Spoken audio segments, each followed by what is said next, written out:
Halo teman-teman, selamat datang di channel Zeno Sasana. Dalam video kali ini, kita akan belajar bersama bagaimana memecahkan suatu permasalahan dalam materi program linear menggunakan metode Simplex. Nah, seperti apa caranya? Simak video berikut ya.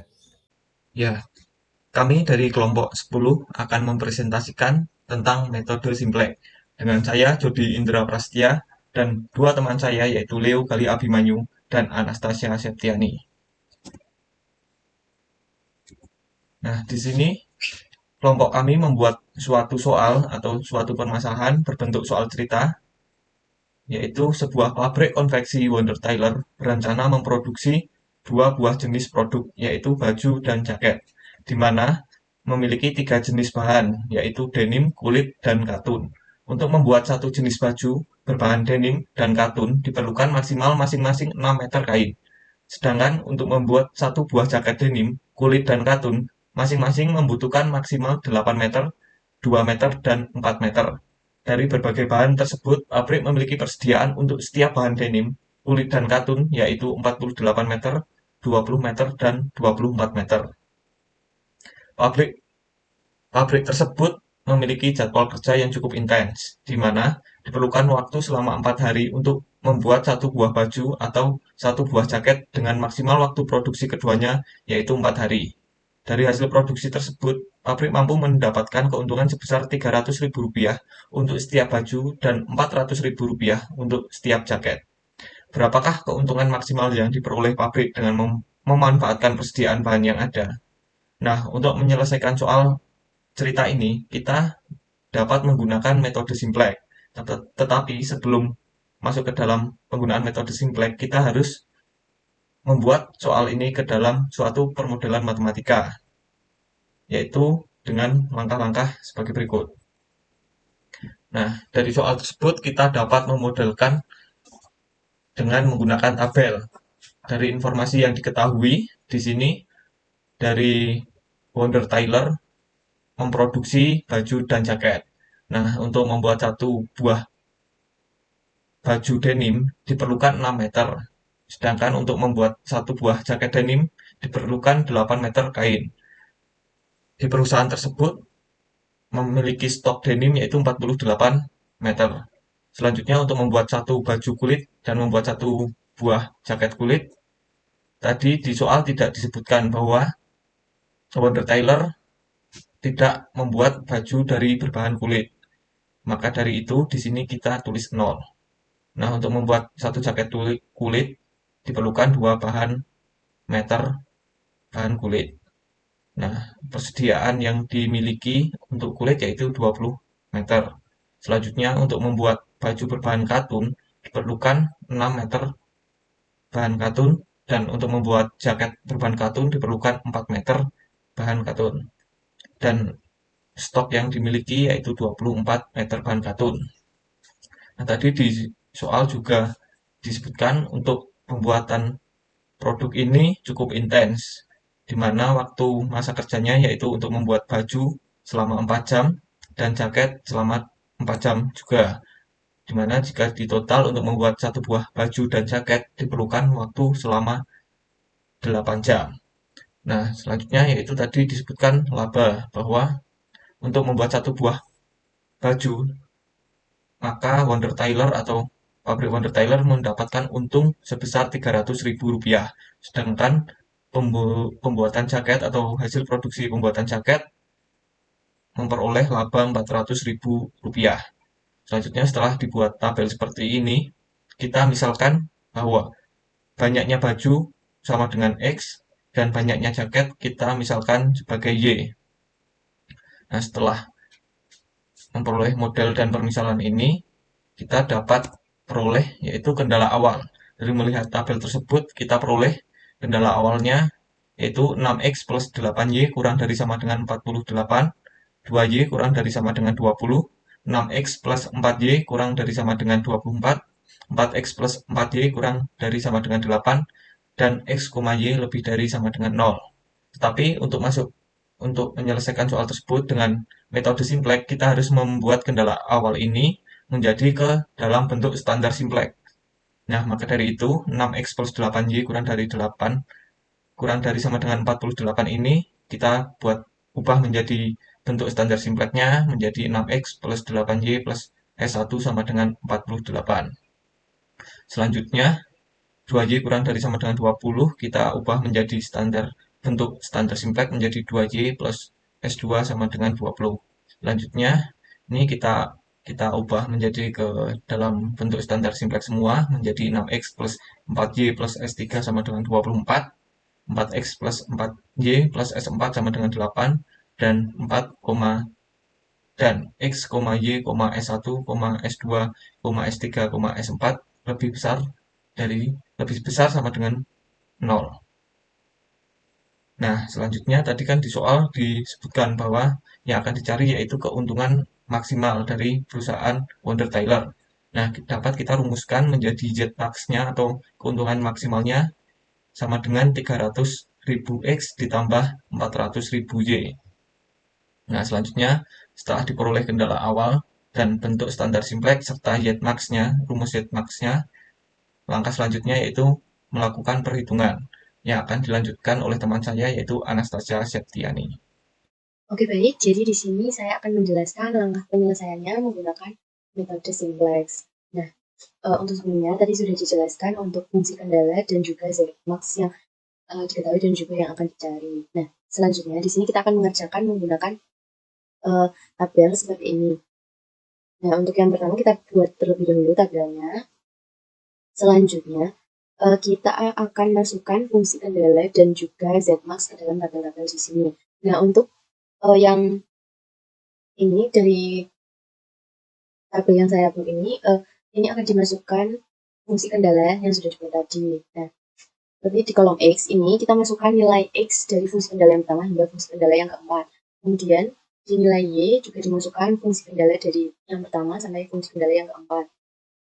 Nah, kemudian untuk S1 ini kita masukkan nilai 1 di fungsi kendala yang pertama dan nilai 0 di fungsi kendala yang 2 sama dengan 4 karena yang ada S1-nya hanya di fungsi kendala 1. Seperti itu juga untuk S2, S3, dan juga S4.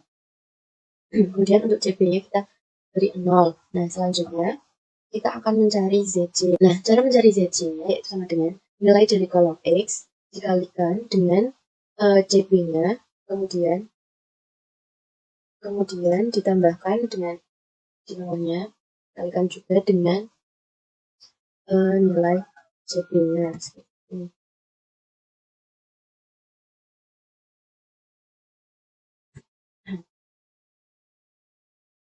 Oke.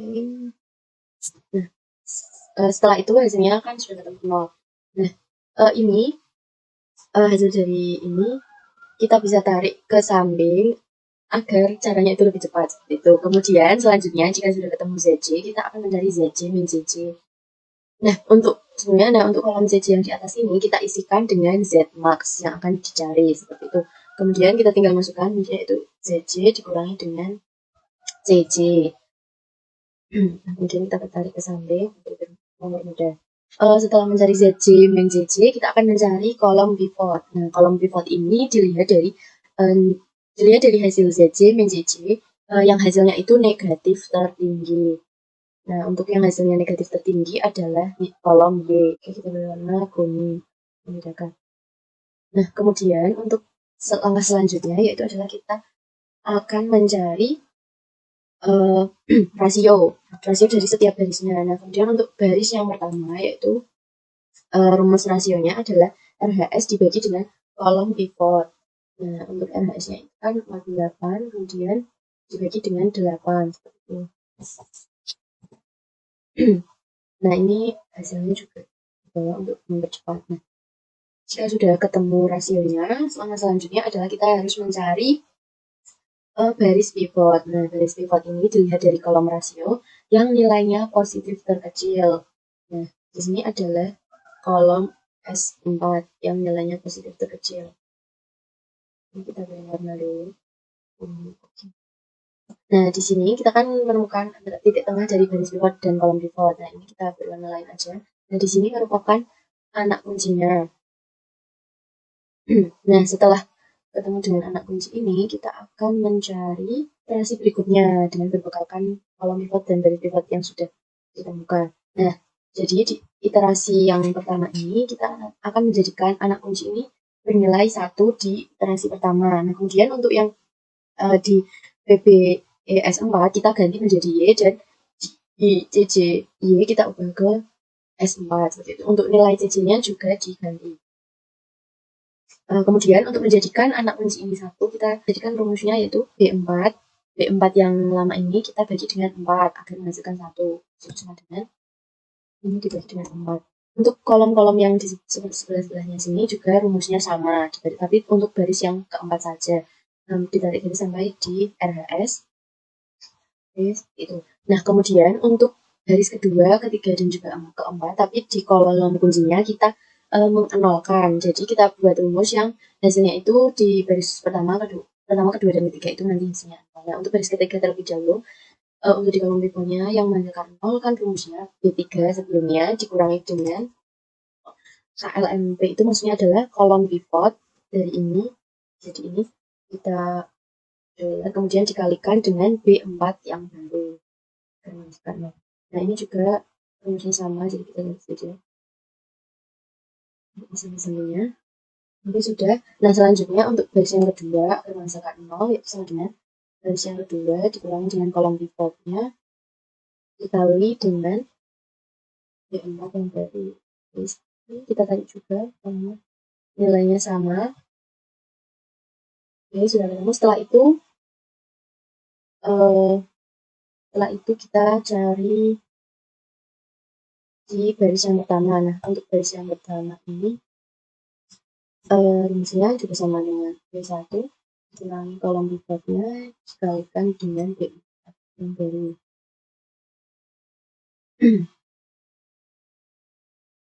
Selanjutnya, jika sudah ketemu semua seperti ini, selanjutnya kita juga mencari ZC-nya. Nah, untuk rumusnya dari ZC itu sama seperti yang ini tadi, ya. Kemudian untuk ZC ini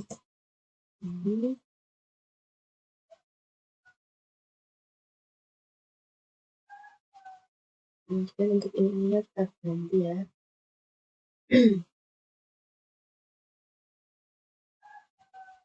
Sudah. Dan ini ditarik lagi sampai dengan RHS. Nah, selanjutnya kita cari ZC min CC. Jadi jika sudah ketemu ZC, kita cari ZC min CC. Oke. Sudah ketemu seperti ini hasilnya. Nah, di kolom ZC dan CC-nya itu sudah tidak ada yang negatif. Jadi, sampai iterasi pertama saja, hasil dari Z-max-nya sudah diketahui. Oke teman-teman, dari hasil iterasi yang sudah dilakukan sebelumnya, maka diperoleh hasil akhirnya yaitu nilai S1 yaitu 32, S2-nya dan S3 yaitu 16, serta nilainya Y-nya yaitu 2, dan untuk nilai X adalah 0, serta diperoleh nilai Z yaitu 800.000. Nah, iterasi ini berhenti pada iterasi ke-1 dikarenakan pada baris ZC kurangi CC itu sudah tidak ada yang negatif atau semua sudah positif. Begitu. Oleh karena itu, dapat disimpulkan keuntungan maksimal yang diperoleh pabrik dengan memanfaatkan persediaan bahan yang ada yaitu sebesar 800.000. Sebagai penutupan, izinkan saya untuk menyampaikan satu pantun sebelum mengakhiri presentasi ini. Budina membawa bonsai, lalu duduk makan stroberi. Semua telah usai, saatnya kami undur diri. Terima kasih.